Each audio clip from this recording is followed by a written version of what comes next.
Bonjour, bienvenue à cette nouvelle édition des Mardis de l'IRIS. Je reçois aujourd'hui Bruno Aubert, directeur de recherche à l'IRIS, qui a été ambassadeur au Soudan, ainsi d'ailleurs qu'en Irak et en République démocratique du Congo. Alors ça fait 2 ans que les combats ont repris au Soudan, 12 millions de déplacés, plus de 20 millions de personnes en état de sous-alimentation. Quel est exactement le rapport de force? Quelle est l'origine du conflit, Bruno? Alors, il faut revenir un tout petit peu en arrière, puisque le Soudan avait donné l'exemple. En fait, la population soudanaise avait donné un bel exemple de démocratie en parvenant, par une série de manifestations répétées en 2019, à mettre à la fin au régime d'Omar el-Béchir, qui était un régime à la fois militaire et islamiste et qui a contrôlé le pays pendant une trentaine d'années à peu près. Et donc, on est rentré dans une expérience de transition démocratique qui avait été soutenue d'ailleurs par les partenaires extérieurs. Nous-mêmes, la France, nous avions organisé une conférence internationale de soutien.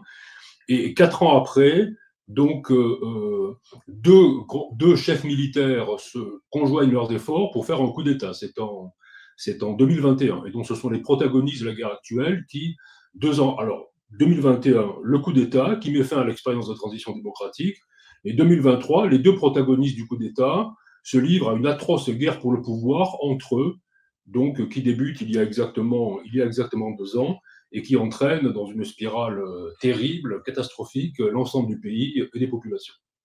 Donc ça, C'est c'est donc le... c'est un retour en arrière, en fait, une révolution démocratique, une société civile qui prend le pouvoir et qui est chassée du pouvoir par deux généraux qui ensuite se battent entre eux, mais sans vraiment opposition idéologique. C'est juste l'appât du gain et le fait de faire main basse sur les ressources du pays. Oui, grosso modo, on peut considérer que c'est l'appât du gain, la lutte pour le pouvoir. Les deux protagonistes ne sont pas exactement, peuvent pas être placés à parité. Il y a d'un côté le général Bourhan, quelque part, est l'héritier d'une certaine manière du régime de Bachir, au sens où lui-même et l'ensemble des cadres qui sont autour de lui, ce sont des gens qui étaient au pouvoir dans la sphère militaire notamment, à l'époque d'Omar el-Bachir.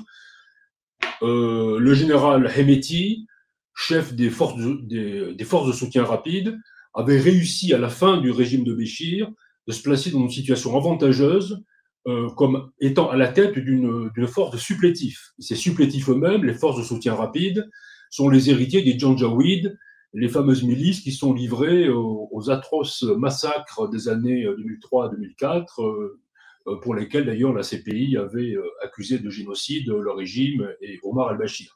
Donc on a d'un côté les héritiers de l'État Omar el-Bachir, pour simplifier, et de l'autre côté des gens qui sont venus à la fin de l'époque d'Omar el-Bachir, qui sont venus en quelque sorte en soutien à la tête de toute une série de forces disparates mais unifiées sous le vocable de forces de soutien rapide, qui étaient en quelque sorte à l'époque des supplétifs du régime dont il avait besoin pour garantir ses arrières, assurer la sécurité, assurer une emprise également sur les populations. Donc en fait, ce sont des personnages qui ont été des parties prenantes au régime précédent. C'est des seigneurs de la guerre et donc et la communauté internationale semble impuissante. La société civile soudanaise a été entièrement détruite. Il n'y a plus d'espoir de retour à une démocratie et ça sera l'un ou l'autre protagoniste qui peut l'emporter. On parle même de partition du pays. C'est absolument terrible parce qu'il y a une dimension effectivement géographique. Quand on regarde la carte aujourd'hui, ça ressemble vraiment à une partition. Pendant 1 an et demi, les forces de soutien rapide, donc ce conglomérat de supplétifs dirigés par Emeti, semblait avoir le dessus. Et depuis maintenant 6 mois, ce sont les forces du général Al-Bourhan, qui est le gouvernement représenté au niveau international, qui a, semble-t-il, le dessus, qui a réussi à reprendre la capitale Khartoum, et la dynamique militaire est plutôt en sa faveur. Donc, Bourhan, le gouvernement légal, avec beaucoup de guillemets, est installé actuellement à Port-Soudan, mais semble s'être réinstallé à Khartoum, qui contrôle désormais. Donc, il contrôle l'est du pays, le nord. En revanche, Emeti et ses milices contrôlent l'ouest, principalement le Darfour, et de grandes parties du sud et du sud-ouest. Et il y a un enjeu important pour eux qui est le contrôle des mines d'or. Donc on en parlera parce que c'est très lié à la dimension régionale du conflit. Mais s'agissant de la question de la société, effectivement, l'ensemble de la société est entraîné dans une spirale meurtrière. Les avancées ou les reculs des uns des deux, de chacun des deux protagonistes s'accompagnent d'une pression intense sur les populations civiles, d'exactions massives, donc tout le répertoire des exactions, exécution sommaire, exécution de masse, viol collectif, viol, etc. Le viol comme arme de guerre aussi très Le largement viol comme répandu. arme de guerre, absolument. Donc une pression terrible sur les sociétés, sur la société elle-même, et les gens sont d'une certaine manière pressés de prendre parti d'un côté ou de l'autre. Il n'y a plus de position de neutralité qui soit facilement tenable. Donc Et c'est il semble que absolument le terrible. général Emeti a développé, multiplié les crimes de guerre du fait de ces récentes défaites militaires. Alors, c'était déjà le cas, ça fait partie de son ADN. Il est quand même l'héritier des Janjaweed de 2003 qui ont perpétré ce qu'on peut qualifier de génocide au Darfour. Et ces méthodes de conquête sont effectivement de cette nature. Avancées militaires, mais liées à une politique de terreur à l'égard de la population qui s'accompagne d'exactions massives selon les modalités qu'on a évoquées. Alors, face à l'adversité, effectivement, il redouble de terreur sur les populations. C'est une manière aussi de s'imposer par la terreur sur le terreau humain. Donc, effectivement, il y a quelque chose qui ressemble à une partition au plan géographique et au plan social, une espèce de spirale absolument meurtrière, atroce, et qui entraîne l'ensemble de la société et qui neutralise aussi toutes les forces de la société civile qui avaient été à l'origine des soulèvements de 2019 et qui avaient fait vivre cet espoir d'un Soudan démocratique. Et le monde extérieur, alors il y a des ingérences de pays extérieurs, mais sinon, l'ONU, les grandes puissances semblent impuissantes et se désintéresser finalement de ce qui se passe au Soudan. Alors l'ONU traditionnellement s'est beaucoup intéressée au Soudan, mais l'ONU a beaucoup moins de moyens que par le passé. Il y avait une force des Nations Unies au Darfour, mais qui finalement a été supprimée, qui est arrivée à son terme, sous l'effet de différents facteurs. D'abord parce que le gouvernement d'Omar el-Bashir n'en voulait plus, donc il y avait une pression des autorités soudanaises pour faire partir cette force, mais aussi parce que les forces d'interposition, de maintien de la paix et des Nations Unies sont considérées à l'échelon international aujourd'hui comme des opérations extrêmement coûteuses, comme des usines à gaz, budgétivores, etc. Donc l'ensemble des partenaires internationaux, finalement, s'est entendu pour mettre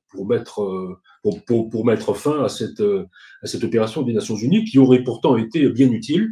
Moi, j'ai toujours été en faveur, quand j'étais ambassadeur à Khartoum, du maintien d'une force des Nations Unies au Darfour, qui avait au moins le mérite, même si elle était souvent impuissante, souvent paralysée par certains dysfonctionnements, elle avait le mérite d'être, en certains endroits, pour une partie de la population, dissuasive. Aujourd'hui, il n'y a même plus il n'y a même plus cette tierce présence, ce regard de la communauté internationale sur les exactions qui se déroulent au quotidien dans toutes les parties du Darfour, et ça vaut aussi évidemment pour le reste du pays. Donc l'ONU est assez impuissante. Son rôle se réduit aujourd'hui à essayer d'orchestrer une aide humanitaire. Les besoins sont de l'ordre, je crois, de plusieurs milliards d'euros. Je crois 9 milliards d'euros, c'est considérable. C'est la première crise humanitaire au monde aujourd'hui, hein, avant Gaza, avant Alors la que les RDC. États-Unis viennent de cesser leur financement. Alors que les États-Unis viennent de cesser leur financement,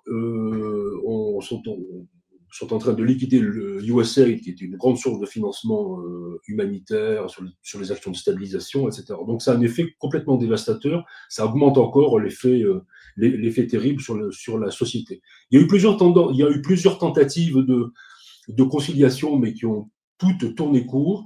La vérité, c'est que ce conflit connaît une dimension importante aujourd'hui qui explique à la fois l'entretien du conflit et le blocage, la dimension régionale. Et ce qu'on constate clairement aujourd'hui, c'est qu'il y a des acteurs régionaux qui sont impliqués. Au premier chef, les Émirats arabes unis. Alors, les Émirats arabes unis se sont engagés, je crois que c'est devenu assez notoire, aux côtés des forces de soutien rapide du général Hemeti. L'explication donnée en général, c'est que celui-ci contrôle une grande partie des mines d'or, notamment au Darfour. Et on sait que les Émirats arabes unis, Dubaï en particulier, est aujourd'hui le deuxième hub mondial de commerce et de raffinage de l'or. Donc il y a un intérêt très fort des Émirats arabes unis dans plusieurs zones de l'Afrique, c'est notamment vrai pour l'Est de la RDC, euh, pour ces zones de conflit où, en quelque sorte, il peut s'assurer un approvisionnement en or et faire vivre le commerce de l'or et de son raffinage. Donc ça, c'est important. Il y a une autre dimension aussi. Vous avez d'autres acteurs, l'Égypte au premier chef. L'Égypte a toujours eu un rapport étroit, par définition historique, géographique, avec le Soudan. Donc l'Égypte est plutôt du côté du général Bourhan, avec une réserve toutefois, c'est que le général Bourhan, depuis qu'il a repris la contre-offensive, il est à la tête, donc il est, comme je l'ai indiqué tout à l'heure, un peu l'héritier en termes de personnel du régime de Bachir, et effectivement, les alliés islamistes, les islamistes d'État, qui étaient aux côtés de Bachir, dans une espèce d'alliance avec les militaires, retrouvent en quelque sorte du poil de la bête et un espace politique, et donc le soutiennent. Et donc ça, c'est un peu le chiffon rouge pour le maréchal Sissi au Caire. Et puis un autre acteur, qui est l'Arabie Saoudite, impliqué aussi, mais qui essaie, en liaison avec les États-Unis, de trouver un moyen terme. Jusqu'à maintenant, le primat de la guerre du Proche-Orient, de Gaza, etc., donne l'impression que les efforts sur le Soudan qui ont été déployés jusqu'à maintenant étaient vains et n'ont pas réussi vraiment à aboutir. La nouveauté, c'est peut-être la conférence de Londres qui commence aujourd'hui, à l'instigation du Royaume-Uni, mais aussi d'autres acteurs, l'Union européenne, l'Allemagne, la France, et précisément le tandem Arabie Saoudite-États-Unis. Donc ça, c'est une nouveauté, il faut regarder de près, mais les acteurs eux-mêmes, les deux protagonistes, ont quand même très clairement indiqué qu'ils n'envisageaient pas, ni l'un ni l'autre, de négocier. Ils sont dans une logique de guerre totale. Très bien. Bah, merci beaucoup, Bruno, pour ces éclaircissements sur une situation qui est vraiment extrêmement sombre et extrêmement pessimiste. Merci de nous permettre d'y voir plus clair, au moins de mieux comprendre les enjeux de ce conflit. Merci, Bruno. Merci Pascal.